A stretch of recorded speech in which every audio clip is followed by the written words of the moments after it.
Falando de leite materno para mães de UTI. O assunto dessa conversa é muito importante porque ele faz parte de uma transição da gravidez, da gestação, passando por aqueles 3 primeiros dias onde o leite ainda é escasso, para aquele último momento onde a mulher vai seguir amamentando até o tempo que o neném sugar. E esse período é um período curto, que dura do 3º ao 7º dia. Olha, a gente então vai conhecer aqui agora um período curto dentro da história da amamentação, da história da produção, da descida do leite, que com certeza é chegado de maneira muito característica para a grande maior parte das mulheres. A gestação acontece, o parto chega, passamos os 3 primeiros dias, como vimos numa apresentação anterior, e vamos, antes de chegar à nossa maturidade, vamos passar por um período também de 3 a 5 dias, né, que a gente precisa ter bastante atenção, senão a gente se confunde e se complica com ele.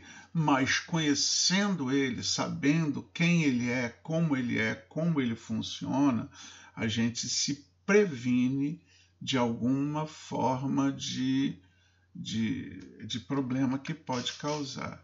Então, na verdade, a gente chegou ao fim da espera.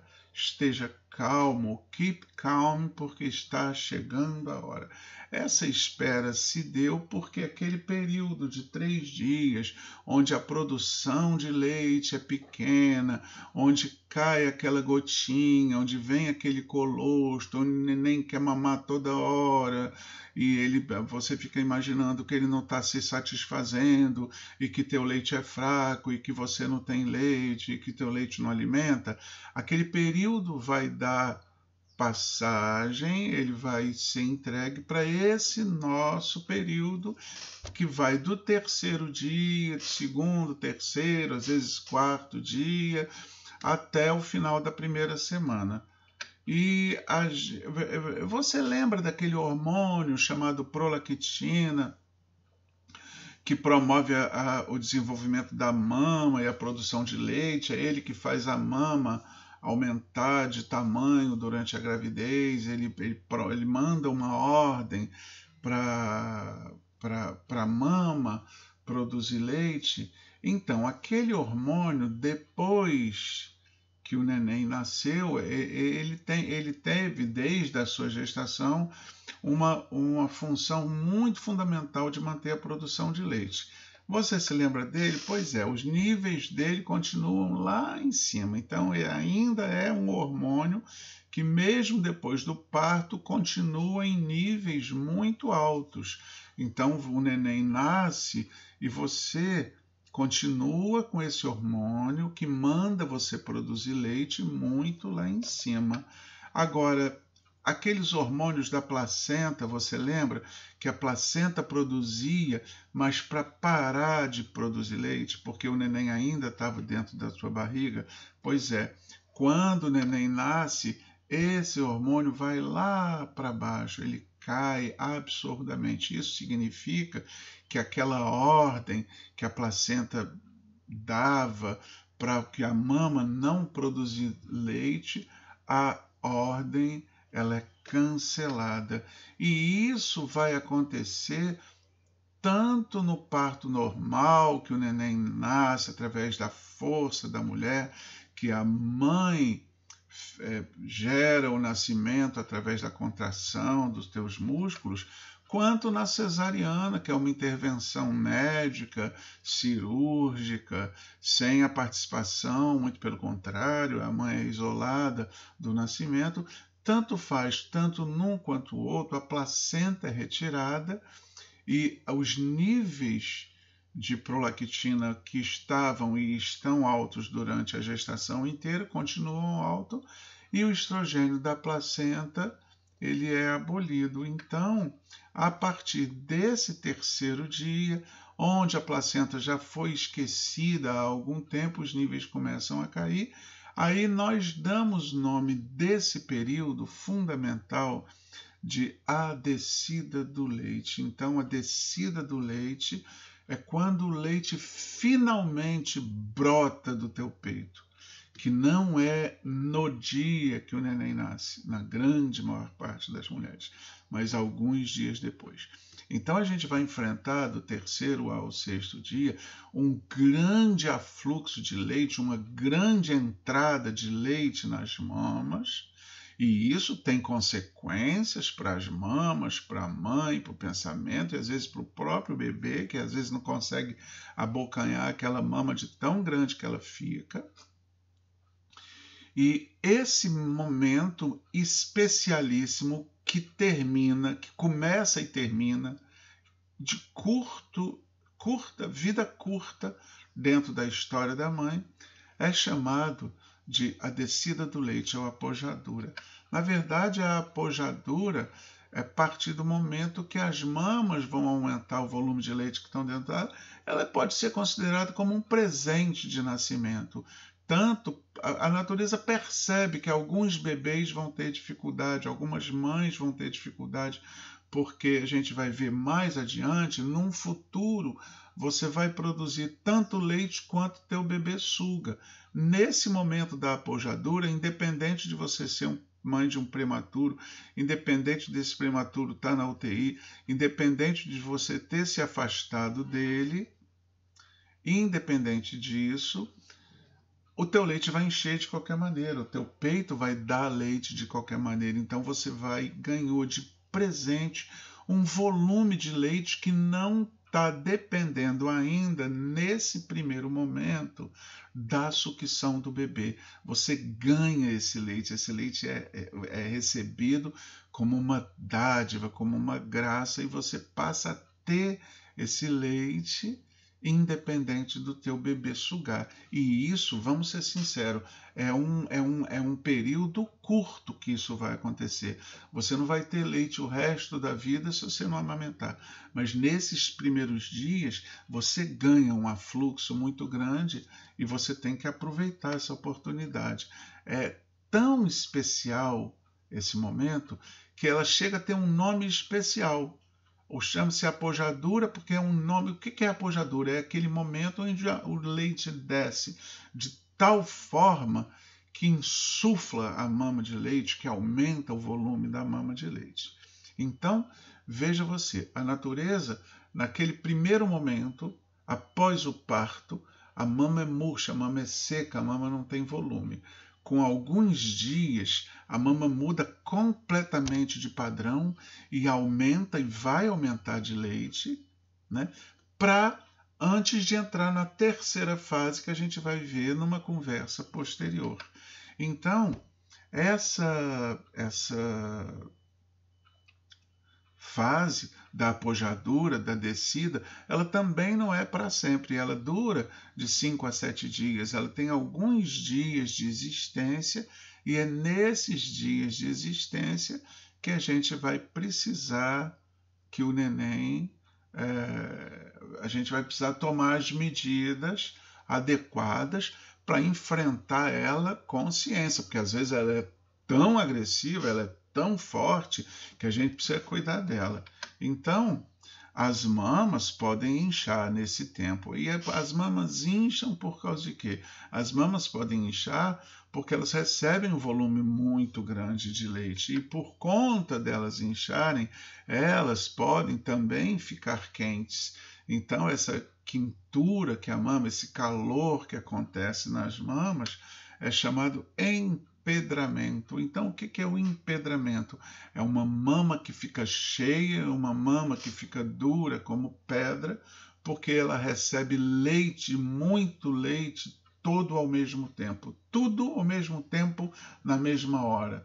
Então a mama não suporta e empedra. Então a gente precisa cuidar do empedramento, que é uma crise específica dessa parte.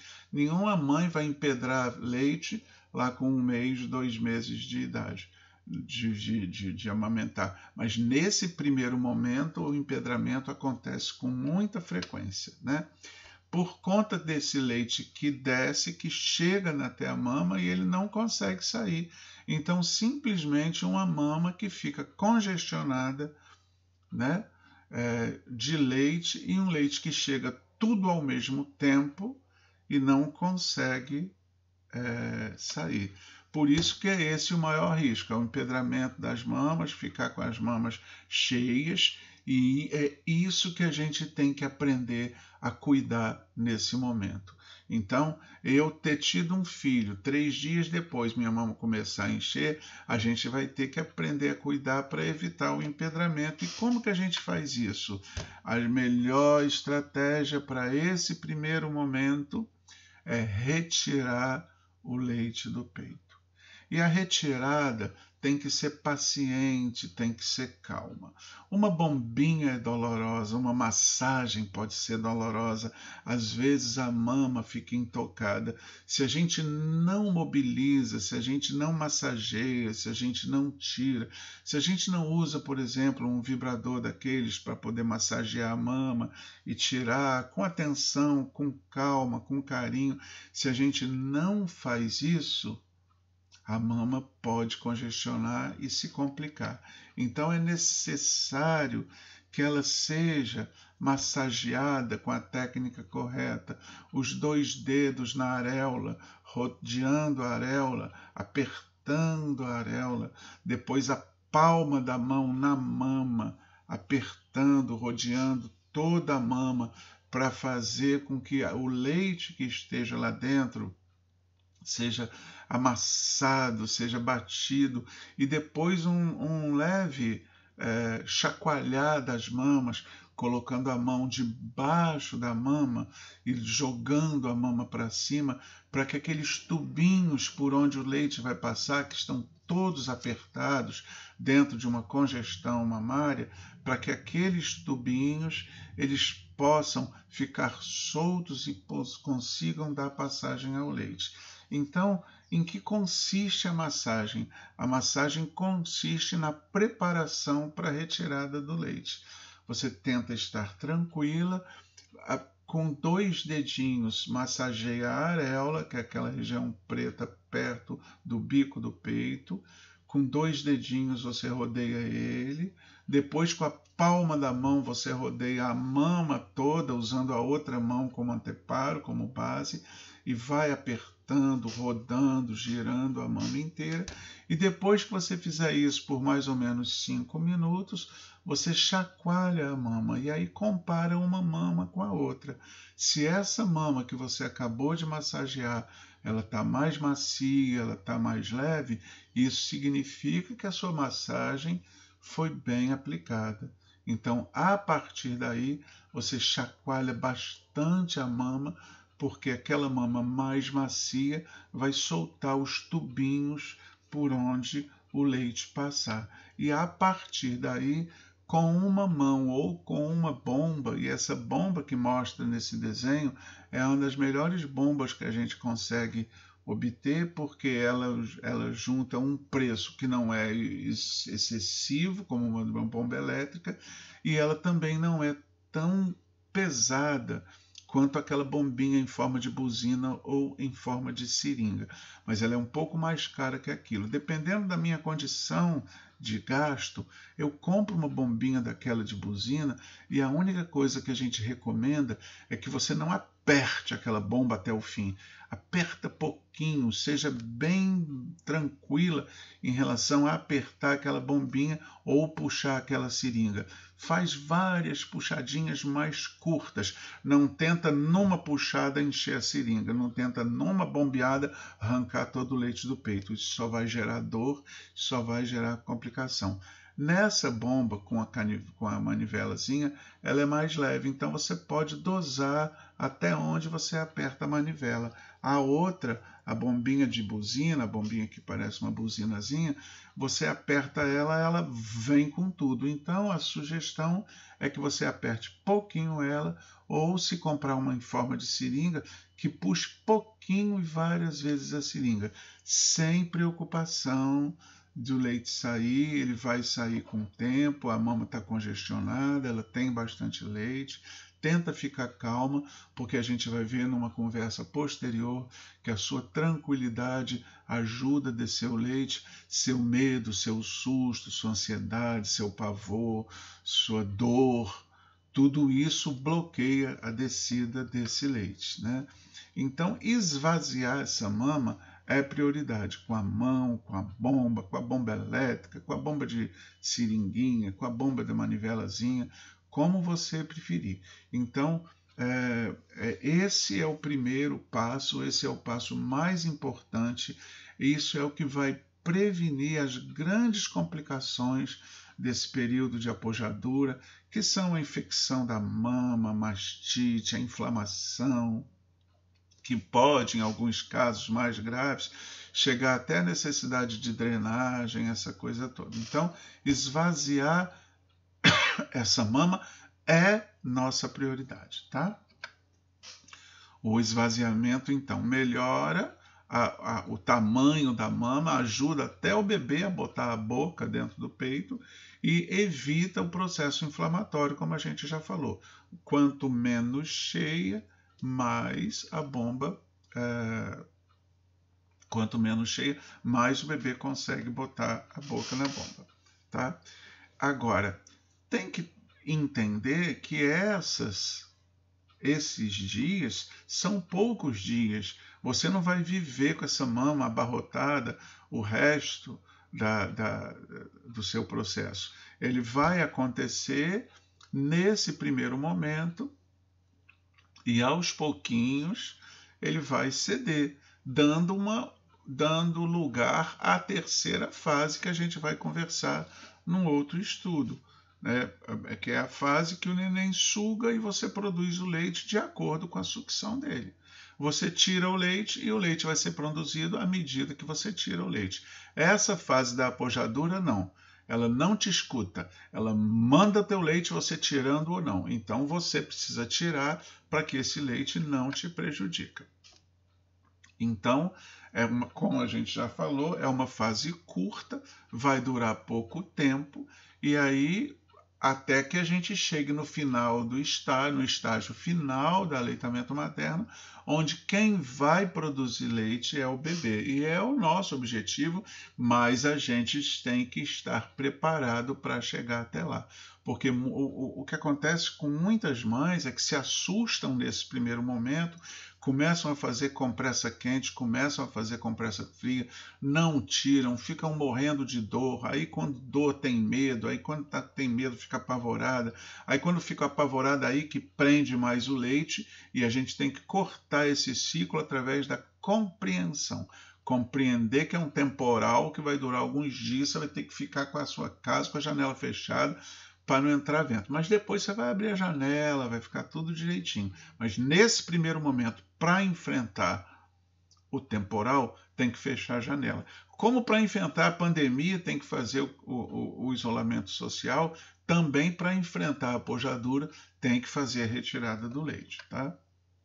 Então, quem passa a produzir leite naquele momento vai ser, no próximo momento, vai ser a sucção do bebê. Nesse momento atual, o bebê sugando ou não, você produz leite. No próximo momento, quem vai produzir leite é o próprio bebê. Então, vamos dizer que são 7 dias de muito cuidado, 7 dias que a gente tem que entender exatamente o que está acontecendo. É uma coisa fisiológica, e mais uma vez eu vou lembrar aqui que fisiológico é aquilo que acontece naturalmente. Sentir sono é fisiológico, sentir fome é fisiológico, sentir cansaço é fisiológico, sentir vontade de ir ao banheiro é fisiológico. E a mama inchar com alguns dias de vida e depois ela parar de inchar também é um processo fisiológico. E as coisas fisiológicas não têm que ser tratadas como doença, tem que ser tratada como coisas fisiológicas. Dentro de nós, da medicina, a gente tem esse termo fisiológico para dizer não é doença, não tem remédio. Então, agora tem que ter cuidado, né? Então, se meu dente está brotando, também é fisiológico. Eu vou, passo uma pomadinha para eu não sentir dor. É um cuidado que a gente tem, mas nascer dente não é doença, entendeu? Enfim, é isso que a gente tem que entender em relação a esses dias de apojadura que são muito importantes. Então, nada de ficar em casa ouvindo vizinho, ouvindo parente, procurando na internet, se tratando, tomando remédio a 3x4, de qualquer maneira, você precisa de orientação. Nosso grupo tem gente suficiente para te orientar. Tem psicólogo, enfermeiro, nutricionista, médico, assistente social, tem um grupo inteiro de profissionais que vão te ajudar e vão te encaminhar no momento certo para essas dúvidas, tá bom? Então, promete para a gente, vamos combinar um acordo aqui para a gente não vai fazer nem compressa quente, nem compressa fria, a gente vai fazer massagem e retirada. A nossa UTI tem uma sala de ordenha que pode ajudar você no momento em que você for lá. Se você tiver dificuldade de estar presente na UTI por alguma dificuldade técnica, você à distância a gente te orienta e em casa com a mão ou com a bombinha elétrica ou de pressão, você também consegue esvaziar essa mama. E o tratamento se resume a massagem e retirada. Alguns casos muito especiais vão ser muito especiais e deles a gente vai falar individualmente com cada mãe. Né? Assim como geralmente a gente tem um filho, mas tem mãe que tem sêxtuplo, e aí você tem que ter um parto específico para a mãe que tem 6 filhos de uma vez. Da mesma maneira, a grande maioria você faz com massagem retirada. Uma mãe ou outra vai escapar dessa pequena quantidade e ela vai ter que ter o atendimento pessoal dela, mas isso foge ao objetivo aqui da nossa conversa, que é comum, porque dessa maneira a gente está se preparando para quê? Para a próxima fase. Qual é a próxima fase? A fase em que o bebê vai sugar o seu leite. Né? Então a gente espera da UTI neonatal Nicola Urbano, a gente espera que você passe por essa fase de apojadura, passe por essa fase de descida, com toda a tranquilidade que você conseguir, para que a gente possa seguir tranquilo para a terceira e definitiva fase do aleitamento materno, evitando as complicações que poderiam causar muito mal para o teu bebê. Então a gente deseja para você que a sua estadia dentro da nossa unidade seja mais tranquila possível, dentro de todos os problemas que são parte de uma internação de UTI.